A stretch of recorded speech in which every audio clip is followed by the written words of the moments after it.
You're listening to Living in Spain podcasts with David Wright.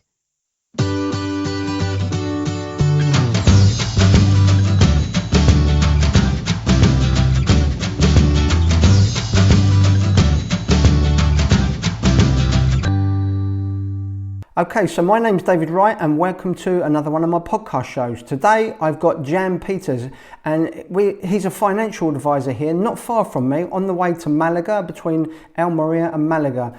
Almuñécar, is that correct, Jan? Yeah, that's correct. Lovely. Hi, good morning. How are you doing down there? What's the weather like down there today? It's a bit overcast here at the moment. A bit clouded, but some sun, so should be fine. Good. Okay, so by the accent, tell people where you're from originally, Jan.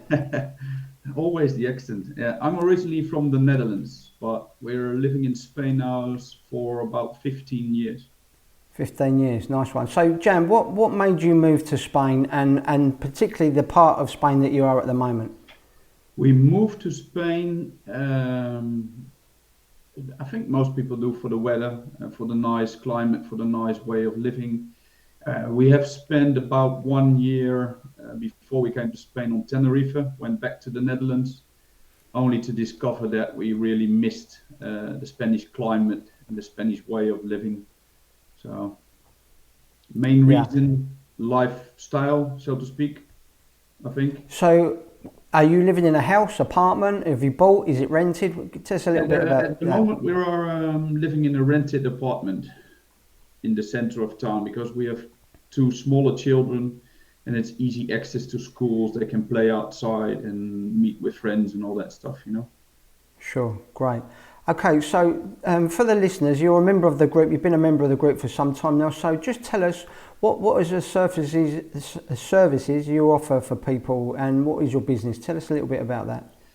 What I offer to the group and to people in general, I think I'm a mentor on your group as well. So people can come to me if they have any questions about their pensions, especially the UK expat people. Obviously, everybody knows about that. People can come to us for insurances, and also we're pretty big in doing real estate, UK-based real estate mainly. So.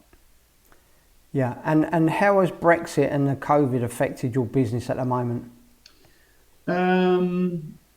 Well, first of all, a lot of people that wanted to come to Spain can't come to Spain, so your market has probably become a little bit smaller. Brexit also has put some new rules and legislations in place, not only in the UK but also in the rest of Europe. So our job became a bit more challenging, which is fine by me because if you do your work properly and you give the proper advice, then you separate yourself from the people that do not mean well for people that come to the country, if you know what I mean. Yeah. So are you still getting a lot of British people, or is it different nationalities you're dealing with at the moment? We're mainly focused on expats or immigrants or whatever term I need to use, which is politically correct. But yeah, mainly British. But because obviously I'm Dutch and I speak Dutch, German, and English, I tend to find people from all over the world. A lot of Americans lately. Last 8 months, I see a lot of people from the States that want to move to Spain and have loads of questions about what they need to do. Tax-related questions that we need to solve for them. Yeah. So as regards to the British people that are moving here now, what problems do you find? Is it the visa problems or the making the requirements, meeting the requirements now? Probably number one. Yeah, the non-lucrative visa obviously is a big pain in the ass for people from the UK. If it's not the income requirements or the money that they have in the bank requirements, a lot of people. And I mean this with all due respect, a little bit older people that already have existing health issues, sometimes it's almost impossible, if not completely impossible, to find a proper health insurance for them, which is sad, obviously, but yeah, it's just part of the rules. So. Yeah. So, I mean, I know some of the rules here, and I know it changes pretty much monthly now with what's going on everywhere. Yeah. But the restrictions are beginning to lift here. I saw on the Spanish news last night that more and more restrictions are lifting, so it's becoming easier. But it's still a lot more difficult for people to move here, and meeting these requirements, the amount of money you need in the bank and things like that. Do you find that the non-lucrative visa is really the main way that the British people are coming in here now, or you know, because a lot of them wanted to work here, didn't they, originally, and that sort of killed it off a bit? I think people that want to work remotely, mainly, a lot of people do work through internet, as do we at this moment, obviously. Makes it harder for people to get here. Spain is coming with a digital nomad visa, I think. The law has been sent to Parliament, will be changed here and there a bit, but they basically copied the one that's already in Portugal. So I think from the positive point of view, Spain is doing all their best to make it easier for people to get into the country, but also make sure that they attract people to the country that actually want to be here and contribute to the to society, you know? Yeah. But I mean, up until a little while ago, they classed it as not allowed to work here. Correct. At all, and all work means work, whether it's working remotely or working from home. That was class of work, but that's relaxing a little bit now, isn't it? And so I believe you can actually work from home now. Yeah, but I think this officially, then you would have to apply for the nomad visa. And there's a difference between. I need to be careful to choose my words here. Obviously, what is officially allowed and what people get away with. If you see, many expats, as do I, on your end where you are on all the coast areas. There's a lot of people taking out the non-lucrative visa, saying that they don't work, and in the end of the day, do work either through a company outside of Spain or anything else that they know that they can get away with. And I'm not saying that I'm inviting people to do this, but I do understand where they're coming from, obviously, because sometimes you get here and say, okay, I'm not going to work for a year or 2 years, and then life catches up on you and you get an opportunity that you say, okay, if I drop that one, I'm a fool, so I will start taking this job or selling this or doing that. Yeah. So what about areas of Spain as well? Do you find that people are moving here? We're talking generally at the moment about British people. So are the British people still moving to pretty much where they like, or are they concentrated in certain areas now? I think they still go wherever they like. I mean, obviously, in general, we have seen people moving to coastal areas like Costa Blanca, Costa del Sol, where you are, Almeria area. I'm just on what's called the Costa Tropical. Here you see British people, but for some reason, all of a sudden, since a year, 2 years, explosion of Scandinavian people. But I think people still concentrate where they used to go because, and again, I mean this with all respect, a lot of British people, you see that they tend to move somewhere where are other Brits, where are some supermarkets that they are comfortable with in using, going to English bars.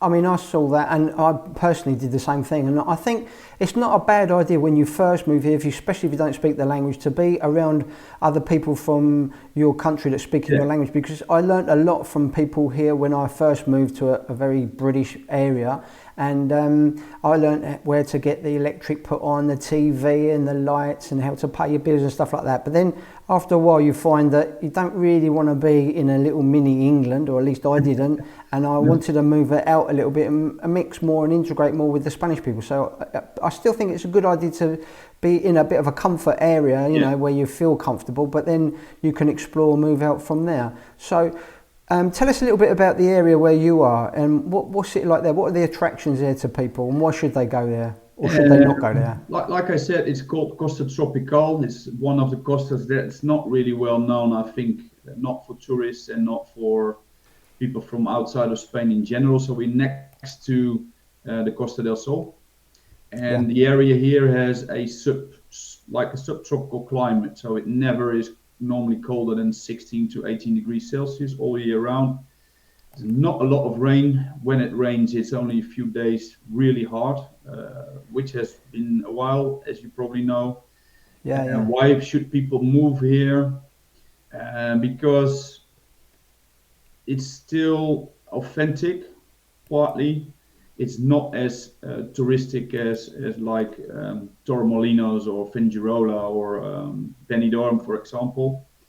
And this area is particularly nice because it's only like 1 hour drive from Grenada City, where you have the largest indoor shopping center from whole of Andalusia. And you're like 1 hour and 20-minute drive away from the Sierra Nevada. So now in this time of year, you can actually do skiing there. So figure this, you can go up there in the morning to take skiing lessons, or if you're already a skier, you start skiing. Then you go down and in the afternoon you have in your shorts and your t-shirt a nice extensive lunch on the beach. Actually, I've done that myself. I used to ski every year here. Up until a couple of years ago, I haven't been for a while, but I used to ski with a Spanish friend of mine. And one day we were up there. We were up there as soon as they opened up, and we skied till the morning. We were both exhausted, so we decided to call it a day. Came home and we drove down near where you are, right on the coast there, and we stopped and had lunch on the beach. And we had our ski suits on still. Took our jackets off and then took the top off and running their t-shirts, and we thought it's just like two different worlds in one within 2 hours drive. Incredible. Yeah. So what are the services you'll find that are most popular at the moment? Are you doing accountancy work or financial advising, or mostly visas? Officially I'm a financial / wealth advisor, so most services that you see are related to that. So like I said, sorting out people's pensions, sorting out their current assets. A lot of questions obviously are tax related, especially after Brexit. Some of the tax rules have changed a bit. People that own houses in the UK want to sell it, keep on renting it. How should they do it? They want to buy something here. Is that possible? How is it possible? If they still have lots of assets in the UK or in UK bank accounts, what should they do with it? So I always work very closely either to local tax advisors that know about obviously Spanish laws and international laws, but we also have our own in-house tax department where we, if people are in their early stages saying, okay, I want to investigate how I can move to Spain, or they actually on the verge of moving to Spain and say, okay, what should I do with my house? We can get them like a 15-minute free tax consultation. If that needs to be continued in a more extensive advice, then obviously we do that. But I think the best thing for people to do is go there where you know the person is specialized in. So I'm not a lawyer, I'm not a tax advisor. I happen to know a lot about taxes and laws because I'm here for 15 years and I used to be an international banker in the Netherlands before. But I always work hand in hand with a good tax advisor, with, if needs be, a good real estate agent. And so we can offer them basically a one-stop shop, but in that one-stop shop, they might be talking to 4 different or 5 different people, you know.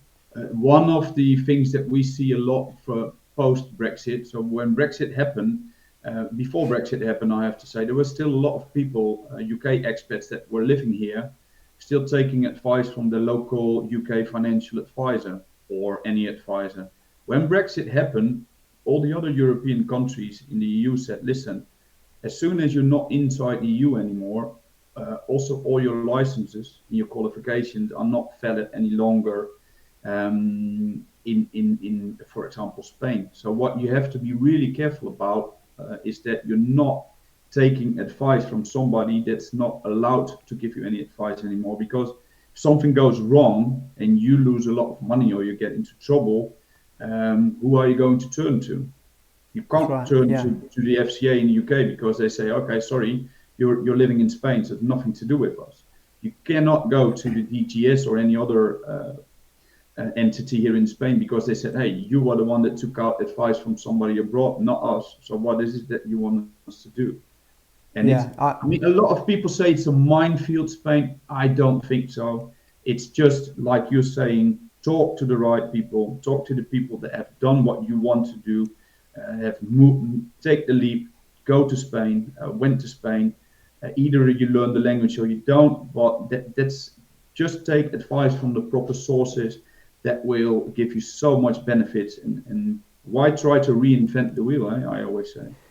Yeah, I went to a proper. I was self-employed when I first moved here, and so I had an accountant, and he had a firm of lawyers and people that are doing all the paperwork, my will, my taxes, the lot. But just before I met him, I was introduced to this lady here who was Belgium, I believe, and she spoke several languages, and she did people's NIE number at the time and things like that, you know. But she wasn't, I found out, a lawyer or anything like that. She was an assistant to an assessoria, so technically probably just an assistant. It wasn't qualified. She knew how to do the job properly and everything, but there was absolutely, somebody had said to me, you know, she's not qualified, she's not got any paperwork, she knows how to go to the council offices and apply for the paperwork. She's more of a middleman, a go-between, where she would take you and get the papers and help you fill them in and that. But as you say, if there was anything wrong or did anything wrong, an error with the paperwork, it makes a big difference. You know, like even a driving license, people here, I hear people saying, well, that we pay these people so much to do my driving license and we're still waiting. And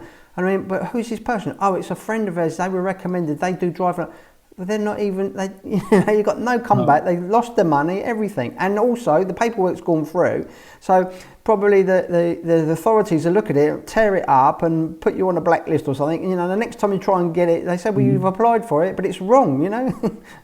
Yeah, I mean, it's the same. I always say, if Dutch people approach me and say, listen, what do I need to do, this and that, I said, how would you do it in your own country where you are? If you needed a license, if you needed a passport, yeah, I would go here and there. I said, okay, it's the same here. You go actually to the place or speak to the right people that are doing that job. I mean, if I want to buy a bread, I'm either going to the supermarket or a bakery. I'm not going to the butcher, even though it's a bad example because most of them do sell bread here in Spain. But you know what I mean, yeah? Yeah, that's true. Yeah. No, you need to go to this place, and it's worth paying. I mean, I did pay over the top, I must admit, when I first came here, but that was basically because I didn't speak Spanish or anything, so I was trusting somebody, and I wanted to make sure it was correct, and doing the self-employed, all my paperwork, my NIE and everything. Actually, I paid €450 to have a will done here. That was